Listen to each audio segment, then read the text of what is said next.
Pelosi and her team, as well as Chairwoman Zoe Lofgren and her team for working closely with the caucus to be able to pull off that organizational meeting entirely virtually, given the dynamics of the pandemic and the extreme public health crisis that we continue to confront.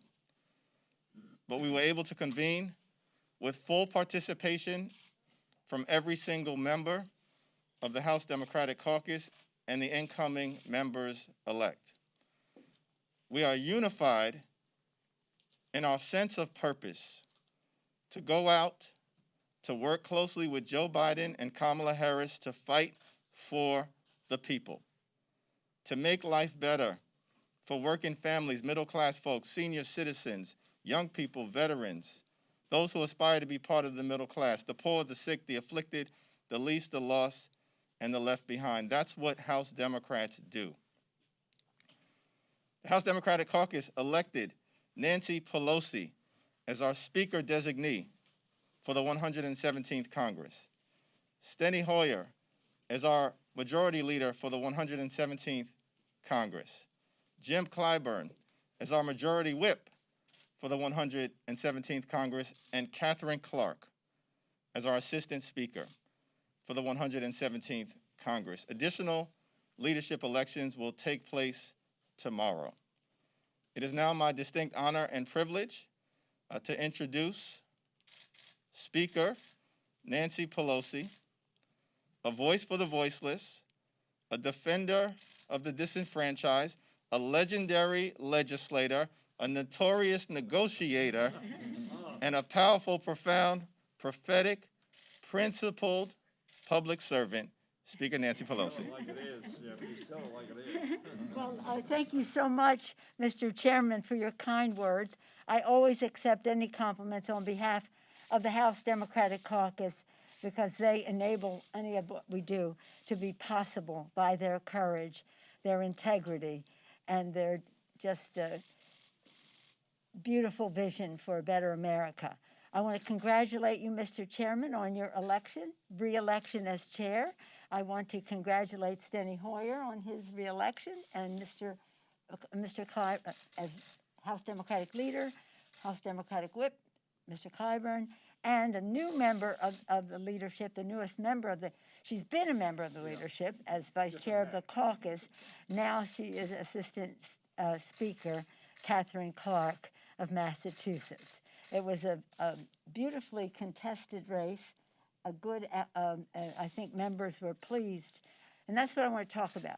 I wish that you could have seen the nominations and the acceptance speeches, because then you could have seen the common thread, the unity of our caucus, the values and vision, the knowledge of our subjects, the strategic thinking. You hear me talk about that all the time, but all of it connected to the hopes and aspirations of America's working families. That is what unifies us. So I'm very honored. I was kind of emotional earlier because of some of the things that were said in nomination, but also listening to the other nominations as well, as to not only the vision, but the depth of commitment, the values of our caucus. So I'm thrilled, I'm excited, and I can't wait to be elected, working with a new President of the United States, Joe Biden, and Kamala Harris. I'm sure we all share that view. And now I'm pleased to yield to the distinguished House Democratic Leader, Mr. Hoyer. Thank you very much, Madam Speaker, and congratulations to you on your overwhelming renomination to be the Speaker of the House by the Democratic Caucus, which was based upon your performance over the years in leading us so effectively. I am very honored, of course, to be re-elected as Majority Leader of the Democratic Party, Majority Leader of the House of Representatives. 117th Congress will have the leadership you see in front of you on our side of the aisle, as well as some others to be elected next week, or excuse me, tomorrow. it will be a leadership team that I think will be as successful, frankly, as I think the leadership team in the 116th Congress was. We had a very, very successful term in the 116th Congress as leadership. The product that we produced did not pass the Senate for the most part, and that's to the detriment of the American people, to their health care, to their jobs, their wages, and the assistance they needed in confronting COVID-19, whether it was on the health side or on the economic side. We're not through the 116th Congress yet, however. And I am very hopeful with the Speaker's leadership and hopefully with the cooperation of Senator McConnell and others that we will pass a COVID-19 relief bill prior to December 11th. I am very hopeful that we will pass an omnibus that will appropriate for all of the government to stay in operation without any kind of pause, with any kind of shutdown. So I am honored to have been reelected as Majority Leader. I am honored to serve with two people that I've known for a very, very long time. I mentioned in my opening speech that Nancy and I worked in Senator Brewster's office together in 1964. And that, you know, seeing as how each one of us has now attained the age of 52, that's an extraordinary experience. And I've known Jim Clyburn since the early 60s, when we were active not only in the civil rights movement, Jim much more than I, but also in the Young Democrats together. So we've worked together for a very long time. Hakeem Jeffries is a younger member, but a dynamic member, one of the best speakers in the country, and a person who has brought great unity to our caucus and great work ethic to our caucus. Interpreted means he overworks us, but he keeps us focused. And Catherine Clark, as the speaker indicated, she has been in the leadership. She's got a different hat on, but she's going to be in the room in the leadership, raising the kinds of issues that are critical to the American people. And Catherine, congratulations to you on your election. So I am pleased to look to the 117th Congress, but I'm focused on the 116th Congress. We need to get work done for the American people they need right now. And now I want to yield to the person who counts the votes. But much more than that, he gives us inspiration as a caucus. He gives us experience. He gives us history. He gives us a sense of purpose and of vision. The Majority Whip in this Congress, the Majority Whip in the next Congress, Jim Clyburn of South Carolina.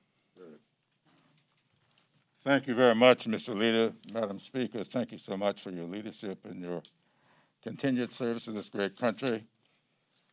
Catherine, welcome to this particular table, and thank you for your leadership. Mr. Chairman, I often talk about the war that I have with myself over issues like running things.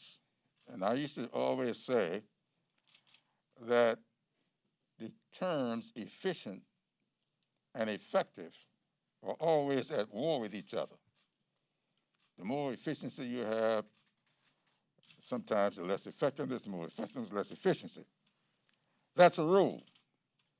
I want to say to you, Mr. Chairman, your meeting this morning was an exception to that rule. I don't think I've ever seen efficiency and effectiveness so closely aligned with each other, and congratulations for that. Stenny, thank you for your continued friendship, as you mentioned. With us, it goes back a long, long time.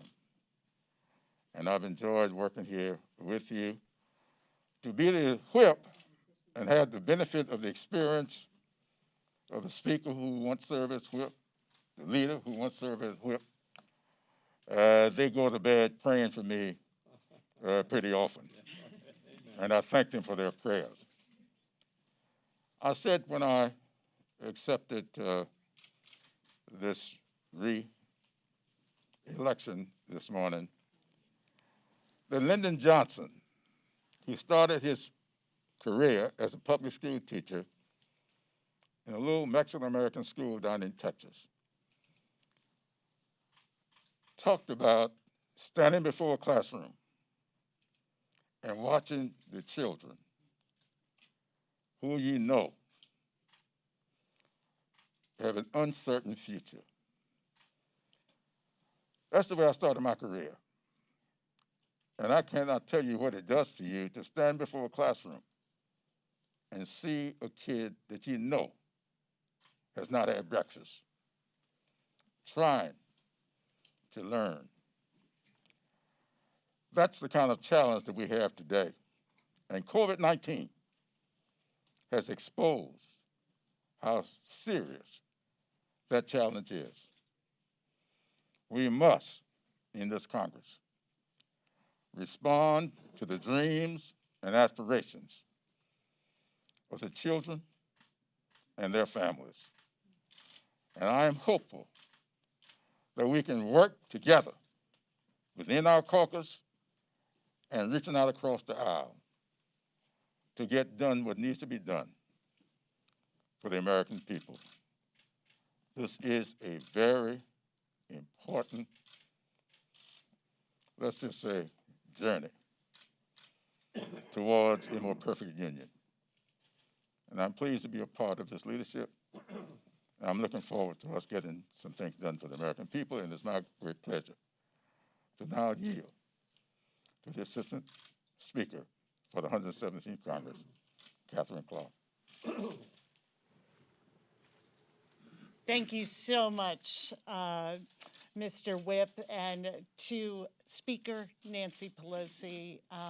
Just so grateful to your leadership, your mentorship, and your friendship. And to Steny Hoyer, our majority leader, an incredible inspiration, someone who keeps our caucus so together. To you, Mr. Clyburn, we owe you our democratic republic, and we are so grateful for everything you do for this caucus. And to my partner, Chairman Hakeem Jeffries, it has been a pleasure to serve with you as your vice chair, and I am honored and humbled by the election today and to join the leadership team in this new role as Assistant Speaker. And I can tell you this about our caucus. We are the guardians of people's hopes and aspirations, and we are going to be the unified engine for change. We are going to see and help the American people with the pain they're suffering through the loss of life and livelihood from this pandemic and the racial and economic injustices that they are facing. This caucus is ready to serve, ready to lead, and I am humbled and grateful for everyone on this leadership team and to the caucus for my election to it. Thank you. And I yield back to our chairman. Thank you, Madam Assistant Speaker. Any questions? We have time for a question or two. I wanted to ask the speaker, can you talk a little bit about how you plan to unify the caucus after the election in which you lost seats and there's going to be a narrower majority now? How do you plan to govern moving forward? How can you ensure that you can pass meaningful legislation with just a few vote margins? Let me first thank you for your question, but thank our colleagues for their leadership and their remarks. And one thing that we all agree on in our caucus and in this leadership and those who will be elected tomorrow is that elections are about the future. It's about the future. We can talk about our founders and the inspiration they are. We honor them. We can talk about our relationships and how they serve us well in our leadership roles. But the fact is, it's all looking forward, looking to the future. And our caucus is unified in that respect, looking to the future for America's working families. For the people, we will lower health care costs by lowering the cost of prescription drugs, preserving the pre-existing condition, benefit, and other benefits. For the people, we will increase paychecks by building the infrastructure in a green, resilient way. And for the people, we will have cleaner government. So we have had a tremendous amount of unity. The fact is to have fewer members, but the White House is a source of, we're sad to have lost the members we have. We're ready to go again. We're preparing for that. We have been preparing for that. Some of our colleagues are ready to go again. Some are thinking about it. So we just see the next election right on the horizon. But I want to remind, because I tried to win the House when I wasn't in the leadership, and then when I was, when the Republicans had a 6 or 7 vote majority. People forget that, like in a 4 or 6. You look at, do we have those figures? We'll make them known to you. So they make it look like this is historic. No, they had a smaller majority. Now, we don't know what our outcome will be. We're still in New York, Illinois, Iowa, New York, Iowa, and California. So we'll see what that comes out to. But having the majority, having the Gal, holding the House, and winning the White House is time, it is opportunity for us to work together with the president, and having a president is a unifying, has an unifying impact as well, especially when he's a unifier like Joe Biden. So I'm excited about the prospect, and sometimes when there's a smaller number of people, see the urgency of listening to each other, respecting each other's voice, because we all have to go down the path mostly together. Thank you. Garrett? Madam Speaker, my Yeah. question's for you. Thank At the you. start of this, Excuse me, unless any of our other colleagues want to address. Nancy, I would Okay. simply add, we have been united, we are united, and we'll be united going forward. If you look at this Congress, if you look at the votes, you will see a very unified vote. That's good. I'm excited about it, yeah. at the start of this Congress, there was a lot of discussion about possibly putting in place some kind of term limits for this leadership team. I'm curious if you anticipate that this coming Congress would be your last as Speaker. Well, let me just say that when that conversation took place, there was a move to put limits on the leadership and the chairs of committees. It never came up, they never brought it up. They said they were going to do it, they didn't do it. But I said then, what I said then is whether it passes or not, I will abide by those limits that are there. Yes, sir. So is that a sort of Sherman-esque kind of statement here? I mean, do you anticipate No, it's that? not. It's the statement that I made. It's a statement that I made. And we are, listen, if my husband is listening, don't let me have to be more specific than that, because we never expected to have another term now. I consider this a gift. And I can't wait to be working with Joe Biden and preparing us for our transition into the future. So I don't want to undermine any leverage I may have, but I made the statement. Mr. Leader, you want, Mr. Chairman, anybody you want to acknowledge? You're presiding, so I didn't want to Okay, call yeah. on people. Well, you let don't know. let me just simply say we're focused on the future and all that needs to happen. And the Speaker was elected with unbridled enthusiasm It was great. from the I House have to Democratic say, Caucus. Says she modestly. Without any of those people voting. Last question? Last question. Sorry, I know that Leader Hoyer touched on that you guys do have a lot to get done before the end of the 116th Congress. I wanted to know, when you guys are looking at a potential COVID relief bill, government funding, could you put those two things together, or do you anticipate No. that your talks with Secretary Mnuchin and Leader McConnell will start back up? Well, let me just say this, because I appreciate your question. I see in one of the local metropolitan journals that we postponed doing a bill until after the election. Not at all. Our bill passed in the middle of May. Since then, people have died because the Republicans in the House and Senate would not sign up to crush the virus, would not honor our heroes, would not respect the needs of America's working families.